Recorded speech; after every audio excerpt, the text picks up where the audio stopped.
On today's video, I'm going to show you the exact template that I used to plan 2020, and I'm going to share it with you so that you can plan an amazing next year. Let's rock and roll.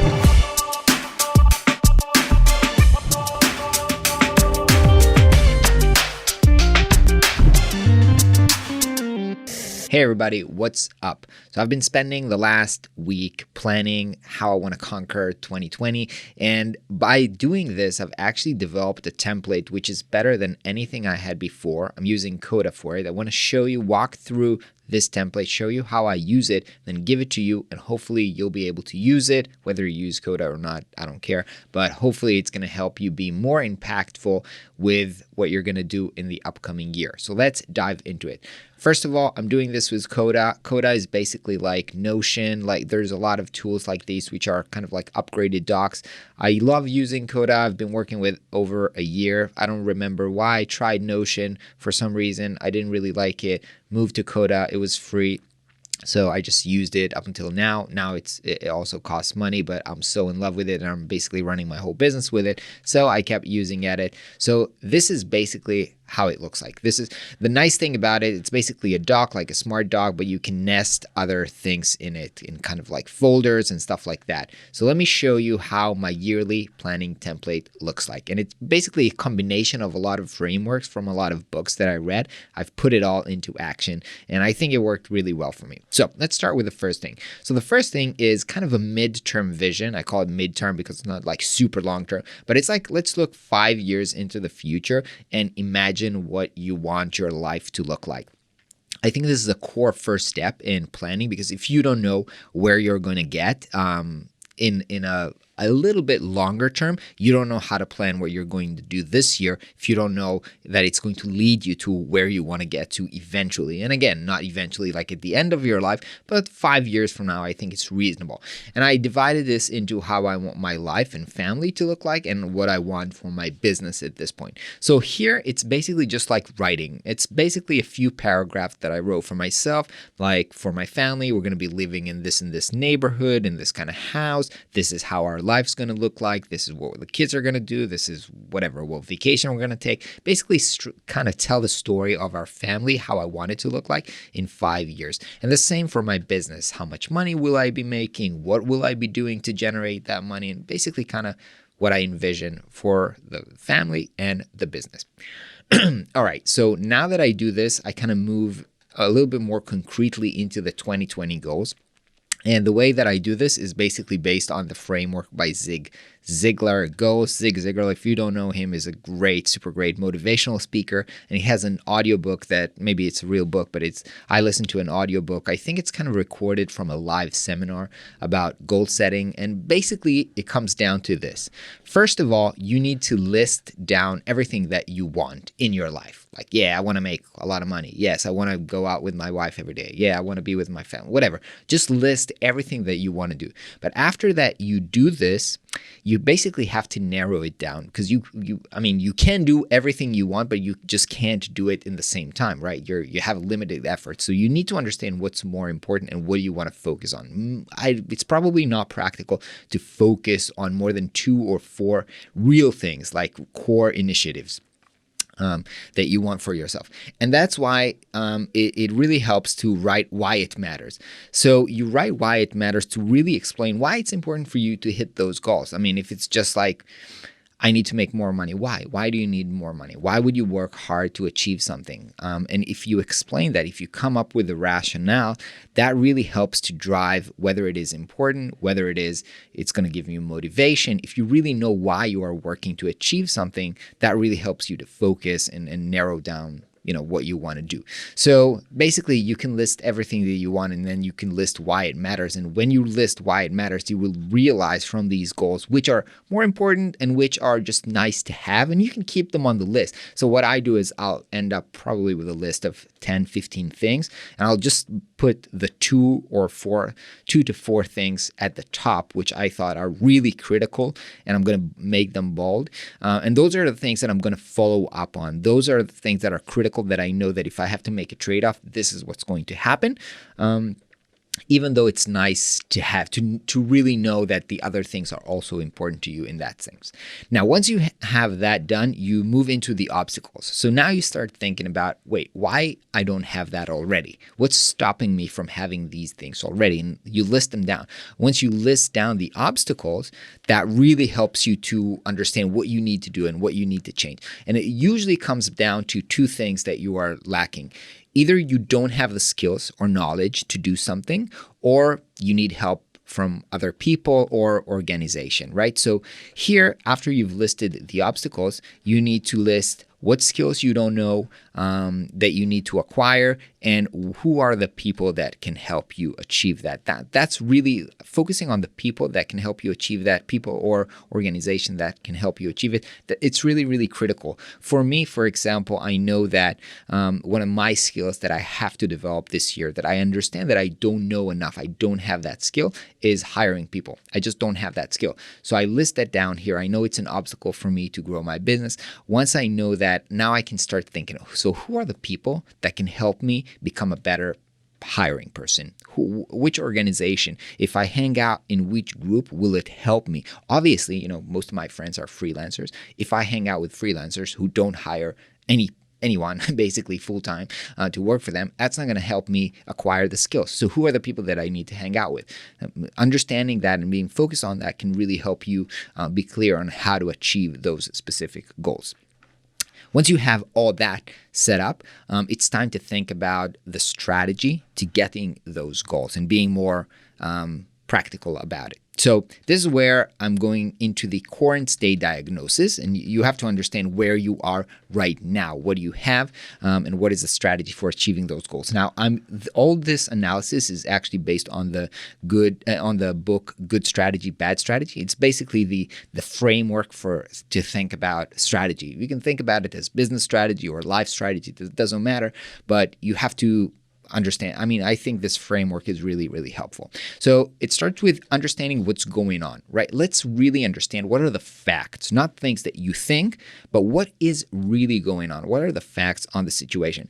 And the important thing about this strategy development is that you take more time to understand what's really going on before you start thinking about strategies to how to solve the problem or how to reach your goal. If you don't really clearly understand what's really going on right now, then you might come up with solutions which are not relevant to you, are not going to solve your problem. So you really, really need to focus on what's going on. That's where doing the yearly review to understand what happened last year is very critical. I did some videos about that. So you might want to spend real time thinking about what's really going on right now or what happened last year. Now, once you understand that, you can really understand what are the core challenges, all right? What are the real thing? And that's usually not very different from what we said here as obstacles, but you just need to make sure that those are the real thing, because basically the core of strategy is understanding really what's blocking you from getting where you want to get, and then focusing all your efforts to solve those obstacles or challenges. So there must be clarity about them. Now, it has to be said that this is like coming up with the diagnosis of what is the real problem, or why this problem happens. So we'll talk about that in a second. But the thing here is that those are not facts, right? You have the facts. The fact is, whatever, you got 3 clients last year. That's a fact. Why you only got 3 and not 10, now that's an hypothesis, and that's not really fact. That's your opinion about it. But the only way to come up with a strategy is to have an opinion about why this happened. There's no 100% guarantee that it's true what you think, but you're going through this process to hopefully come up with the best idea, the best hypothesis that is kind of, has to do with reality. All right, so once you understand what the challenges are, you have to think about what is the hidden leverage or what's your advantage in the situation. Now, I know you might be thinking, no, but I live in this shithole. There's nothing in here. I'm a beginner. I don't have money. You immediately think about all the things that make your situation harder, but you have to understand that every situation is asymmetric. There's always a way that you have some advantage that other people do not have. If you're very small, that means that you can be very lean and fast. You don't have to, spend hours on decision making. If you don't have too much money, maybe you can be cheaper than other people, and that can be a strategy. Again, I'm not suggesting that you will be cheaper, but I'm just saying that you have a leverage. In every situation, there's something that you have a leverage over somebody else in a different situation. You have to really think and really understand what it is for you, what is the leverage for you, and do not say, I don't have any leverage. That just means that you did not think this enough, or that you don't really understand what's going on. You don't understand the facts, or you don't have a great idea. Because every situation, there is something that works on your advantage. You just have to be creative enough to understand it and think about it. Once you understand it, now is the creative time to come up with the diagnosis. Okay, so why do we have that problem? Let's think about it. Let's try to analyze what is the real root cause of the problems that we're having right now. So for me, for example, I've mentioned that I have problems with hiring, and I think I came up with the diagnosis that it might have to do something with my ego. Like, I have to be the most important person. I have to do everything myself. Nobody can do it better than me. Once you understand, so this is an hypothesis. I don't know that it is true, but this is my opinion. It might be the problem that my ego is in the way. So now I can just think about solutions that are, assuming this is the problem, what can we do to change, to solve that problem now that we understand that this is the real cause of the problem? So this is where you do your diagnosis. No, and when you think that you understood what is the real problem is, you try to come up with solutions. And the idea here is that come up with multiple solutions, not just one solution. Okay, it's your whatever. Let's say the problem is my ego, and then what I have to do is maybe, I don't know, either come up with other, spend time with people who are, made the move from a business that is about themselves to a business that is bigger than them, whatever. Maybe it is to take some kind of a course. Maybe it is to go to some kind of a personal development, seminar or something like that. There's a lot of things that you can think about how to solve this problem. List them all. Don't just come up with one solution and do that, because you're not really sure at this point of what's going to work. Now, the strategy is, this has to be really, really simple, and this has to be something that at the end of the day solves your core challenge, right? So if for me, my core challenge is that I'm alone right now, everything depends on me, the core strategy has to be, I need to build a team. And a lot of my effort has to be building a team. So that's what we're going to do. Everything else is a distraction. Okay, so because focused strategy also means what you're not going to do. Once you understand what is the most important thing, you can also easily say no to a lot of things, because this is not what's going to take you forward. And this is actually what is the one thing that will make things easier. This is not from the Good Strategy, Bad Strategy. This is from, I think, The One Thing, the book that's called One Thing. But this is also a helpful question to understand, okay, if this is our strategy, so what is the one thing that we can do to make this strategy a reality?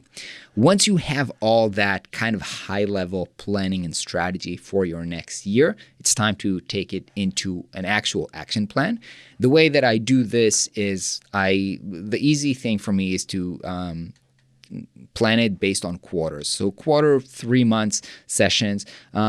It's both normal for businesses to think in quarters, but also I think like 3 months is a good enough time to make a plan and execute it.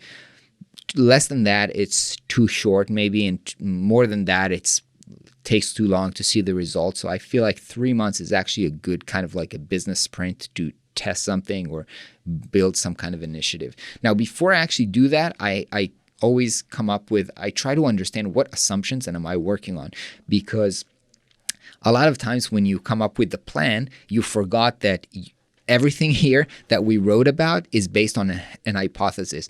I have a hypothesis that, for example, if I build a team, I'll be able to achieve more and not everything will be built on me. However, I might take the plan and do that and end up with a situation that is worse. So you always need to keep in mind that you have to validate that your hypothesis is real in order for you to get to where you want to be. So you always clarify, let's go back to the action plan, on what are the assumptions, so you can look back and understand, are things working as I've wanted them to work? And then I break each each quarter into what are the initiatives that I want to do. And again, you usually can't do more than 2 or 3, maybe, I don't know, big initiatives, client work, new projects, whatever, something like that. You have to remember what your priorities are. And ideally, you'll want to have, let's say 2 priorities, and at least 50% of your time goes to working on those 2 core priorities. This is something that I took from Ramit Sethi, but I think it works really well. You understand what the priorities are, and the way that you make sure that those are real priorities is you put in the time to work on them. And target is, I don't write goals here, I write target because I assume there's an assumption that if I do this, if I launch this product, if I do these actions and get those clients, I'm going to see those results. So this is what basically I'm aiming for. And I do this for all quarters.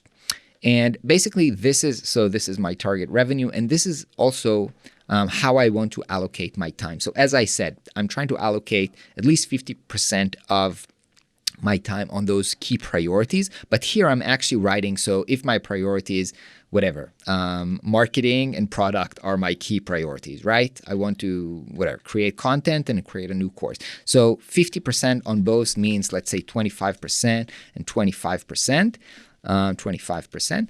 And that means I have other things going on in my business that still need time and taken care of. And then I try to think, like, if I work 30 hours per week, how much time is 25 hours? And I make sure that the calendar actually represents later on the allocation that I want. My time I actually do what I said I'm going to do. So this is my way for making sure that, because right now, most of my investment is the time that I put in the business. Yeah, right. There is also monetary investment, but it's like, what am I going to do in the business? And so this is basically the resource allocation.